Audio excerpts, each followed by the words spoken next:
sportschatplace.com and pickdogs.com. It is Saturday, June 13th, 2020, here with your live show. Of course, we're here live 7 days a week. Rain or shine, games, no games, it really doesn't matter. We've got nothing else to do, so we just show up here and talk sports. Of course, we've got UFC Fight Night 172 tonight on ESPN and ESPN Plus. Of course, if you don't have ESPN Plus, what you got to do is just go over to sportschatplace.com or pickdogs.com. Look at the top heading of any of our UFC articles. Click on the link, and it'll take you right to ESPN Plus. Thanks to our good friends at ESPN Plus. They have some sort of special promotion. Usually it's like you buy the fight, you get a free year of the regular ESPN Plus, or you sign up for ESPN Plus, you get some kind of great deal. So be sure to check it all out over at Sports Chat Place and pickdogs.com. But anyways, we got Bundesliga action. We've got La Liga action. And boy, yesterday's show was really an exciting Bundesliga and La Liga discussion of about 435 games or something. Then, of course, those the one that's got you all on the edge of your seats, simulated picks for computer games played by computers of some kind of Madden football game of unrealistic player ratings of today's NFL players based on, I think, public perception and nothing else, because skill levels, I don't know, these don't match up to what I see on the field. But anyway, speaking up to matching up what's on the field, we're going to bring in Steve Monahan first and foremost, kind of the way we kind of kick off all the shows. Good morning, Steve. How are you? Can't hear you. I'm good, Mitch. How you doing today? I'm doing good. Just hitting the ground running here on our live show. And Major League Baseball, Andrew McCutchen with this video. I don't understand what the hell he's talking about. They talk about like how talented this guy is. Choose water. You know what? One side is saying, that there's language in there saying that this is up to further negotiation based upon here's, at least we've come to what the sticking point is. A month into the negotiation, now we finally understand what the sticking point is. We thought it was just people digging their heels in the sand, but there actually is a sticking point now. And the sticking point is that the players don't believe that there's language in their agreement that says that based upon fans being in the stands, that there's a renegotiation that could possibly take place. The owner saying this is clearly in the contract. Both lawyers, well, I know how much lawyers can cost, so I'm sure they weren't cheap. So I don't know. I think sometimes in these sort of situations, you got to just let the lawyers talk it out and figure out exactly what happened here. Yeah, I don't put much stock into this. Rob Manfred said they're going to play 100%. So they got time to play in the sandbox still, but they'll play. Oh, they're going to play 100%. It's just a matter of how much everyone's getting paid and who's going to take the bath here, because someone's going to take a bath. It's going to be us. I mean, we know that. Of course. It's going to be us, but it's like, how much of a bath. Now, Kyrie Irving, who's out for the season in the NBA, who will not even be playing in these games in the bubble, is telling people not to go to the bubble after last week. As one of the 9 player representatives for the NBA, he clearly voted to go to the bubble. Kyrie, of course, spent 1 year in college at Duke University. Very good school. They wouldn't let me in the door. They've let me on campus before, but they wouldn't let me in the door of the actual school. But Kyrie, he gets in, he stays for a year. I think he could have stayed for a few more. Maybe it would have probably done him a world of good, as anyone that gets a chance to get a Duke education certainly should take advantage of it. But Kyrie certainly above that. I guess his School of Hard Knocks of $30 million contracts has educated him beyond his years. But I don't understand how what happened here. What exactly happened here? I don't know. Kyrie is really starting to grate on me. He blew up Boston. He's opinionated. I don't know why he needs to open his mouth about this, especially the fact that he's hurt and won't even participate. So he's just trying to ruffle feathers, and the NBA is going to play one way or the other too, like baseball. So I don't put much stock in Kyrie, but yes, was it kind of newsworthy because we're hard pressed for sports news. So Just ridiculous. I just don't. it's ridiculous. I will It's grant you it's that. just. I mean, come on. I don't love the bubble scenario, and I don't think it's absolutely necessary the way that they've set it up. But Right? I think that I think there can be an expanded bubble, and I think that some of the players have a pretty good gripe here because they already know what's coming next, and that is the special treatment, that star players are going to get, where they're allowed to come in and go out of the bubble, but everyone else has to stay in the bubble. It's kind of like if you've ever been sent away to boarding school or something like that. Not that, well, all right, I do know about that. It's kind of like if your parents come for Parents' Day, then you kind of can do whatever the hell you want. If your parents don't come, well, you're kind of just stuck there. So Right. it's just The biggest complaint's going to be, like you said, that LeBron gets a Rolls Royce golf cart and back and forth between Disney Village and the seventh player is relegated to silliness like this. This is absolutely going to happen once they convene down at Disney Village. So it's a joke. absolutely, and I think that the whole plan, of the bubble, even though I was a big proponent of the bubble, right? I wrote Adam Silver, long before the bubble was discussed, about the idea of living in a bubble, right? I mean, not Right. necessarily a bubble, but a enclosed place. Exactly. I wanted NBA Island. I wanted it to be right here. They decided to go to this bubble, and to be honest with you, we got way less COVID cases than Orlando. Yeah. Way less. I mean, it's not even a comparison. But I think that what's going on here with the bubble, the idea of living in the bubble is certainly not appealing. But the thought of not playing basketball is less appealing. These guys have to make a decision, and it's like you can't, if you don't want to play, then you got to say it. We're not playing. This whole thing, baseball, these guys, hockey, everybody, I'm sick of all of you.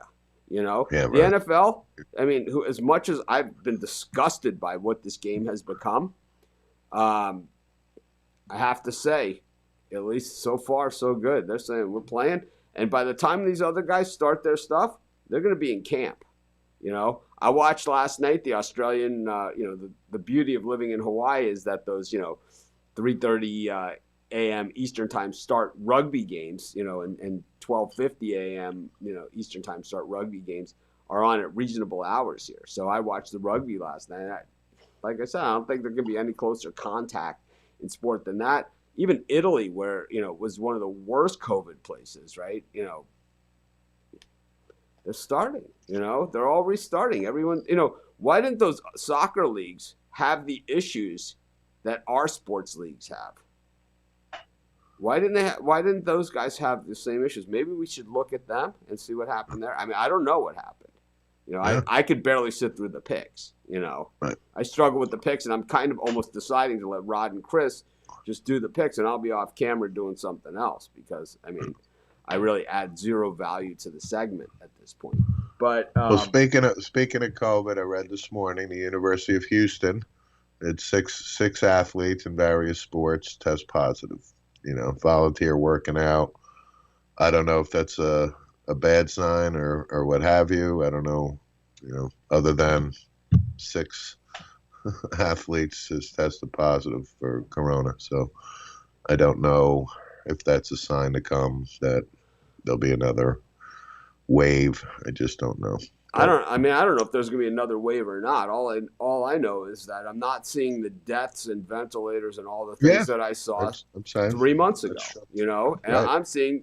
Believe me, I've had a sinus infection for 4 months. I'm afraid to go to the damn doctor because I think that's if I'm going to catch COVID, that's where I'm going to catch it, right? So Exactly. it's like, finally I have I have my wisdom teeth are still in my mouth. I broke one because I ate so much damn popcorn, right? It's bound to happen. Broken. I have to have oral surgery next on Tuesday, and of course, I'll be here on Wednesday. I might be on some good painkillers or something, so it could be an interesting show on Wednesday. I would say to tune in, but I've definitely, after oral, we've done shows after oral surgery before. We've done shows after regular surgery before, and some are better than others. I'll just say that much. But And then just some other sports news. The Colonial golf tournament down in Texas started on Thursday, so been enjoying watching that. And Harold Varner, the second, is in first right now. I think he's at 11 under. But it's just nice that watching a live sporting Who's in event. second? Okay, he must have dropped a shot. I just saw it a little bit earlier, but this is the site where Ben Hogan won 5. This is at Ben Hogan's old course, and Hogan's Ben Alley. Hogan in 1949 got into a car accident, and it was near death, and came back 14 months later and won the tournament. So I just want to acknowledge that it's nice to have golf back. Yeah, I think Ben Hogan's 2-iron that he hit at Colonial is like an 8-iron for these guys now. Yeah. It's like, I mean, that's the difference. Like Gene Sarazen, his double eagle at Augusta is like a 7-iron. He hit like a 3-wood. It's like a 7-iron for these guys. Sure. It's so windy here. I hit an 8-iron from 178 yards yesterday. I was over the green on the fly. That's how windy it's been here. I shot back-to-back scores in the 90s the last 2 days. Just brutal. Couldn't hit a putt, though. Yesterday it was more I just couldn't hit a putt. It was the wind got me, but I just could not hit a putt to save my life. I hit the stick like with my wedge. I did everything, man. I just could not hit a putt. No. So, anyways. But outside of that, nothing really else is going on newsworthy. No, absolutely not. And I think that I think it's time for some of these places to either get going or not get going. I think college football will be next. Interesting, that speaking of golf, the Memorial Tournament, Jack Nicklaus Tournament, will be the first tournament with fans in the crowd in Columbus, Ohio, same place as Ohio State, where they're saying they're going to have fans in the stadium for their games. And, oddly enough, Ohio is one of the most freak out states about the COVID, as well. So it's kind of, I think something's got to give, and it's like, we can get into the politics of COVID and we can get into all of that stuff as well. But I don't know. Looking at the stock market, it doesn't seem to be if the idea, if some people have the conspiracy theory that it's to cripple the economy. Well, if that is even if they're right or wrong or whatever, it's not doing that. It's like it hasn't worked. So that's neither here nor there. We're not going to discuss any elections, politics, or anything of that nature. Just heading down a very, very slippery slope, and one that it's way outside my comfort zone. I know zero about it. But anyways, I'm going to bring in the puck dog. Steve, we'll see you in just a little bit. You got it. But I'm going to bring in Rod Zawacki, and of course, we'll have Chris Ruffalo as well. I got Steve, not Chris. Let's see. I can't see. And there we go. So, morning, guys. Morning. Chris, good morning. Can't hear you. You sound better like this.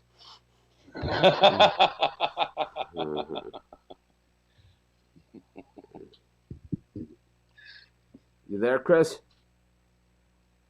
Hello? Would help if I unmuted the mic. There you go.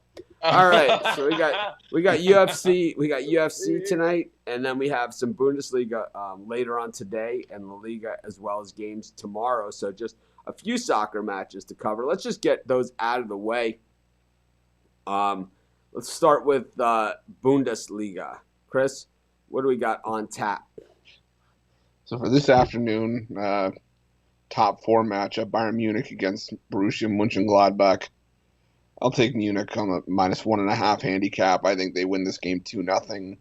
Gladbach's leading scorers missing stupidity for 2 yellow cards in the last game. I'll also take a correct score of 2-0 at +750. And how about you, Rod? Not touching this game. Not touching this game with a 10-foot pole.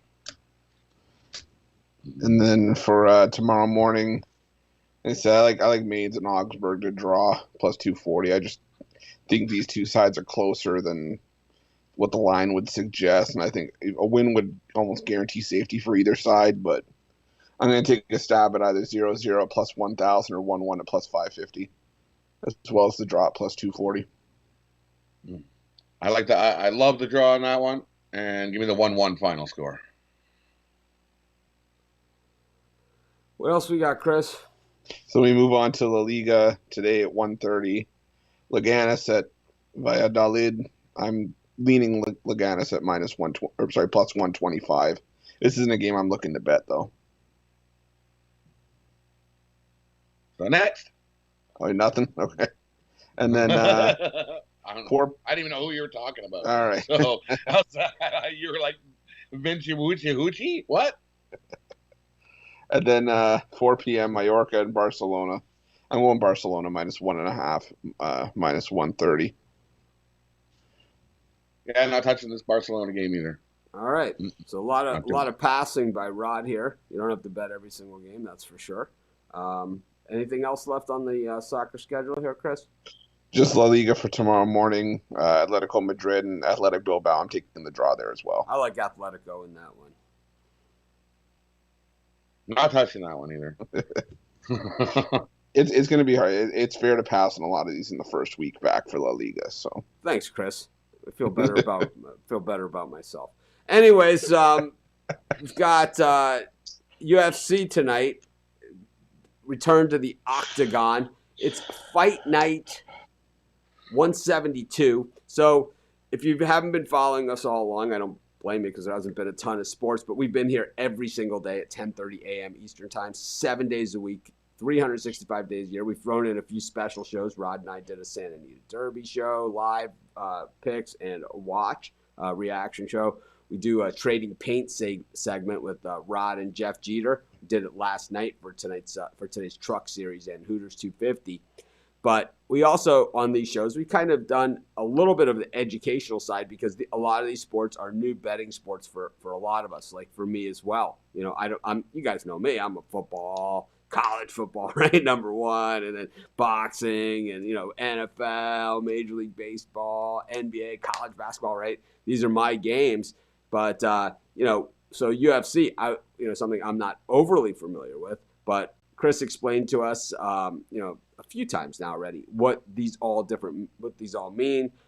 A fight night means that these are on regular TV, Chris, or is it on ESPN Plus? Just I all believe it's regular. on ESPN Plus. Oh, ESPN Plus. Yeah, I believe it's and on probably ESPN. and probably a bunch of regular TV channels. I can look, but I'm sure it's Fight Night. Yeah, but Probably fight night, I believe, has a certain distinction, like where it's like it's all on regular ESPN or all on regular ESPN Plus. We went through this.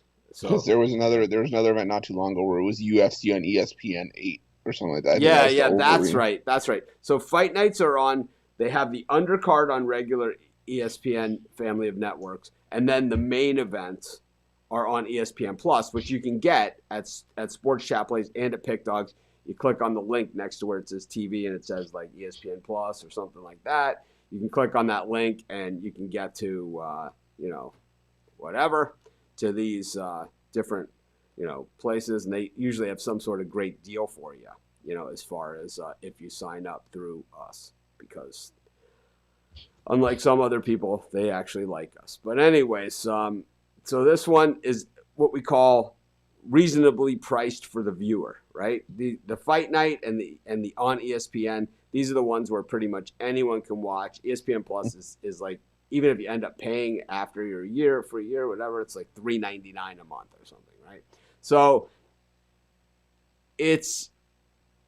these ones usually not quite you're not going to have the Conor McGregor on these cards. You're not going to have, those type of, but you're still going to have some up and comers. And then you're going to have some other guys in the mix generally that have kind of maybe been beaten down a little bit and are maybe trying to work their way back up to those next set of events. So one thing we know about UFC cards is they don't skimp on the content, right? It's not just the 5 fights that are in the main thing. I mean, these guys, they wheel them out for hours, right? One after another. There's no fluff in between. There's no hype. They don't go to the human interest story like, after the third fight or something.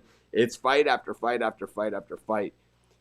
Looking at the massive undercard, which we have covered both at Sports Chat Place and Pick Dog, Shane is, pretty much the leader in these undercard fights. He's not, on the big fights, he kind of he defers to some of the other guys. He still covers them. He does a great job at it. But he, on these lower fights, that's where he kind of has his, where he's kind of setting the standard for everybody else. Chris, what do you like on these lower, not the big fights, kind of the bottom half of the UFC card tonight? Anything that we should really be looking for? Because we've seen some great fights in these lower ones. We've seen some, not quite the skill level as Burns or something, right? But we see, Burns' cousin, can come in and all of a sudden it's like, wow, he's pretty good too, right? So what are we looking for on this undercard? One fight I'm looking at is one specific fighter is Anthony Ivy. He was supposed to make his debut against Rod's buddy Mearshart at UFC 250, but Mearshart's opponent was ready to go, so Ivy got pushed back a little bit. But he's probably going to be one of the next up-and-coming guys at welterweight. He's pretty big for that weight class, 262. He's going to fight Christian Aguilera, who's standing at 5'9". Ivy's just a much better wrestler here. I think that's the difference. He takes him to the mat, and Aguilera has great hands, but he tends to get taken down and spend a lot of the time on his back playing defense. So I'll take Anthony Ivy, minus 190. Rod, you got any thoughts on the Ivy fight or any other fights on these undercards? I have nothing on these prelims. I don't like any of these prelims at all. Zero. I'm not paying 190 with Ivy. I don't think and I can't take a dog. I gotta say, I've never seen Rod no action this many events in one show. This is, I think we've hit the solid over on the Zawacki no actions here. No action. If it's not there, I'm not going to push it, right? Hey. I just don't feel that it's there. I'm not going to do it. I mean, do I ever chase? All right, I chase. It's like, it depends. I know I said I was only going to put. I'm like at the craps table. At the craps table, I know I said I was only going to put this much down on the table, but Now, if this was the only thing to bet tonight, then I might be putting a little more action. Yeah, I will say I'm going to leave this for a parlay. Minus 190 is a little bit steep, but okay. So you have anything else on any of the undercards, Chris? I mean, there's how many undercard fights here? There's going to be five undercard and 5 main card. I'm just trying to see if this one got moved up to the main card. Yeah, I don't see anything else for the undercard for me either. All right, so we move on to the main card. Yeah. All right. So the Vettor and who's he fighting? Carl Roberson. Yeah, both didn't make weight, so they still fight, right? Is the way this works? Do they get docked? Is that how the pay or something? Yeah, they'll both get docked a percentage of their purse. From what I was reading, Roberson, he missed weight by about 4.5 pounds, so he was probably going to lose about 30% of his purse for the fight. Are any of the fights canceled tonight? There was one fight that was canceled. It was the Derek Minner fight against Jordan Griffin, because Minner, due to his weight cut, he was having some serious health issues. He said he was nauseous for about 6-7 hours straight. He couldn't get up. He was out of commission. They deemed him unfit to fight, so that fight got canceled and pulled from the event. Nice. All right, so Rod didn't have a pick on that one anyway for tonight, so no harm, no foul. Anyways, Chris, what do we like in these main events and on the big card? One fight I'm looking at is Maria Agapova and Hannah Cifers. Hannah Cifers sounds familiar because she only fought Mackenzie Dern 2 weeks ago. Yeah, right. And she was stepped winning. up to take this. She steps up to take this fight on on short notice. The problem is that she's now fighting basically 2 weight classes above what she should be fighting at. Oof. This is at 125. The only reason she fights at 115 is because UFC doesn't have a 105-pound class, which is where she should be. Maria Agapova, she's got 5 inches taller on her. She's got an 8-inch reach advantage. I don't think this is good for Hannah Cifers at all. I'm going to take Maria Agapova to win inside the distance at plus 165. I'm not playing at minus 350 for this. You think she was given some sort of incentive to take this fight, right? Probably. There are some people who just want to fight for the sake of. It can't be good for your career. It can't be good for your career. Yeah. And I'm going to take a shot with her. Give me a shot. With who? With Cypress. Give me Cypress money line. Plus 265. So the last time we saw Cypher, she was ahead in the fight against Stern, and she was doing one of my favorite moves, and that's the knee to the face. And she was super effective at it. Chris was saying there's a serious size disadvantage here as far as height. So those knees and kicks to the face probably going to be a little bit more difficult to come by. She was not great on the ground last time. That's where, as a matter of fact, she met her demise, as you would say, and was caught in some kind of weird leg lock jiu-jitsu move where she almost got her leg snapped right off of her body. Chris, what is she going to have a better chance on the ground here? Because I mean, obviously Dern is more than above average on the ground with the jiu-jitsu background. Yeah, no, Dern is more of a submission specialist. So if Hannah Cifers can get Agapova to the ground, she might have a shot. But the problem is, I've seen Agapova. She's a rangy striker. She'll use that reach advantage to her advantage, and she's got some nasty ground and pound as well. So if Cifers gets in a compromising position, this could be a bad spot for Cifers as well. So look out for the hammer fist. Rod, What are you looking at on tonight's main card? The second fight on today's main card, you've got Andre Fili versus Charles Jourdain. This fight is a featherweight fight, and for me, I like Jourdain in this fight. He's relatively new to the UFC, but not to the fight game.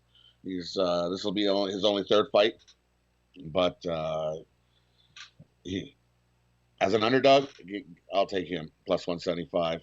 I think he comes here and. So who's the pick? Take Charles Jourdain money line plus 175. When you say, some people just tune in, so when you say take him, take Charles Jourdain. You're saying it. You're saying it anyway. You might as well say who you're taking. Chris, who do you like in this one? I'm actually on Charles Jourdain as well. He's one of my top picks for the night. I think the smaller cage is going to come into effect here. Jourdain. I watched his fight against Doo Ho Choi in December last year, mainly because I was interested in the Canadian content, and he came from behind and caught Choi with a nasty left hook. I think he's got some pop, so I'm going to take Jourdain money line plus 175, as well as a bit of action on Jourdain by KO or TKO at plus 350. Okay, let's take us to our next fight. Who else do you like? For me, I'm going straight to the main event. I'm going to take Cynthia Calvillo against Jessica Ai. I mentioned the weight cut with Carl Robeson earlier, and the lights all just went out. Technical difficulties. We mentioned the weight cuts earlier. I think Jessica Ai did her photo op at the weigh-in. It would have been great if his eyes lit up like red or something, right? Like red or something. Went, I'll be back. There we go. You shouldn't drink and bake. We saw the weight cuts. Jessica Ai was doing her photo op for the media, and she said she couldn't stand. So you're having a fighter that's having trouble standing, probably not at 100% again, in between two fighters that probably go the distance more often than they don't. I'll take Cynthia Calvillo here money line. I'll also take her by decision at plus 220. All right. How about you, Rod? I'll take Calvillo as well. Give me Calvillo on the money line. Just a lot of love. Jessica Ai. Jessica Ai is in trouble. All right. Any other fight I like? Yes. One more fight I like. You got Espinoza versus Mark De La Rosa. De La Rosa. The only problem is De La Rosa ain't won a fight since 2018. He's not very good. So I'm going to take the experienced fighter here. We Espinoza's saw going a down to guy the that UFC. hadn't. We saw a guy recently that hadn't won Orlov, right? Recently that hadn't won in a while, and Yeah, but I liked Orlov.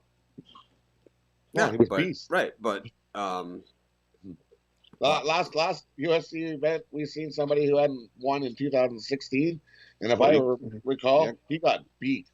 all right. And Cody Garbrandt got the win in that fight too. So Yeah. So I'm gonna take Espinoza on the money line in this bantamweight fight. Give me Espinoza money line -175. Chris, any thoughts on that? no, not on that one for me. All right, so that wraps up the UFC, or we got any more picks? You guys got a birdcage or anything? I got a four-way parlay. All right, Take, a simple 14 parlay. And take Calvillo, Jourdain, Agapova, and Ivy all just to win outright. Should be about plus 850.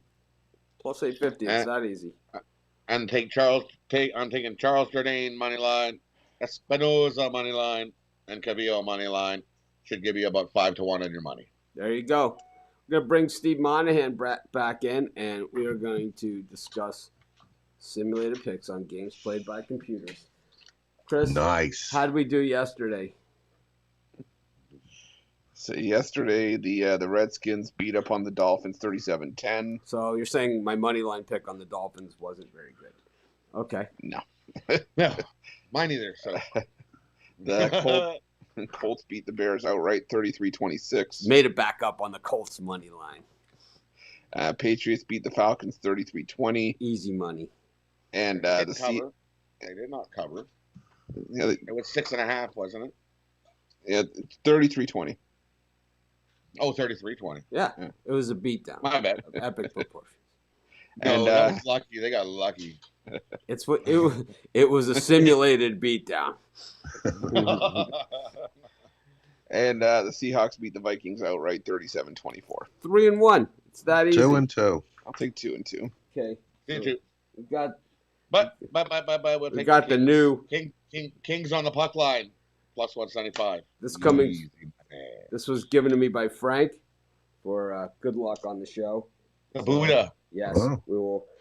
Those of you Rub a Buddha, get good luck. those of you that don't know about how the Buddha works, you rub the belly for good luck, the ears for wisdom, and the hands for money. For money. Yeah. We're basically molesting the Buddha over here. Yeah. I'm having Come my way. on. I'm having my way with the Buddha. You're massaging the Buddha. It's actually a little creepy. Anyways, Chris, what do we got today? That explains why so many people were trying to rub my belly in Vegas. Yeah, we can win. Come on. Try, run, Seven. Come on. try running through the Hard Rock, people chasing after you for the Pai Gow table.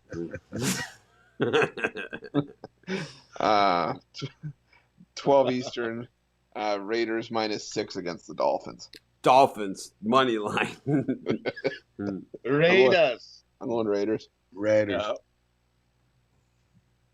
At 3 Eastern, Bears -2.5 against the Rams. Rams In the Rams. money line. Rams.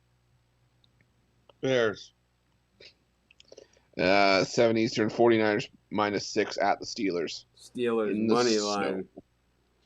49ers. I'll take the Steelers. And the last one, Packers -3.5 at the Chiefs. I'll take the Packers. Chiefs money line. Chiefs. All dogs, all on the money line for me. In case you joined us late, we had a hell of a show today. Really exciting La Liga and Bundesliga picks. It's great. Steve talked about Major League Baseball and really shared the love with Kyrie Irving there. Just Love fest.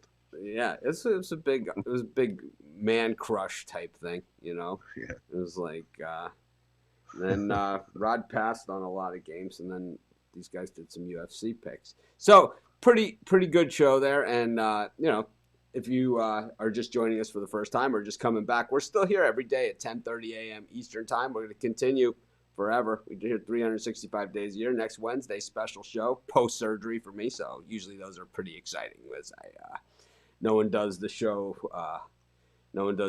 as in a drugged out haze like I do. At least that's what I've been told. So we'll have to see how that one goes. But definitely something to tailgate and maybe we should put a countdown timer, like how they say 2 days and 4 hours away from the thing. It's any idea what you guys want to take bets on what kind of prescriptions I'm going to get here on this type of thing? Percocets?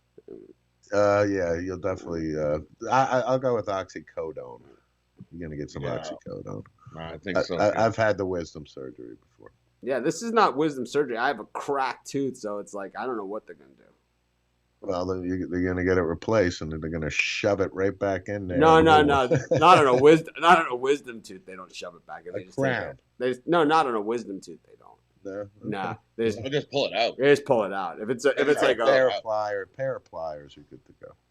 I mean, a few years ago when we first started the live show, and I did do the post and crown. We did the audience poll as to should I get the white porcelain tooth or the gold tooth. We all know how that one turned out. Yeah. Yep. Boy, she's a beauty. Yeah. Oh, she's a beauty. Yeah. Next will be the grill, right? Mitch across the front. Pick dogs across the top. It was like when Macho Camacho used to wear the license plate coming into the ring. It was like I used to say, "I'm getting one." Says Mitch. Of course, along with my El Gato neck tat. Anyways, have a great day, everyone. We will see you tomorrow. Countdown to the drug-induced, whatever it is. Could be some drooling on that one. Have a great day, everyone. We'll see you later on. Two NASCAR races. If you came in looking for NASCAR picks, we did that show last night with Jeff Jeter, and we'll see how they do. Jeter on the heater. Hitting the last 2 NASCAR races. We did the Truck Series and the Hooters 250.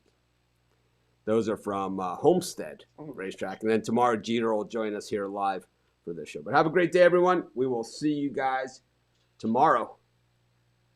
Bye.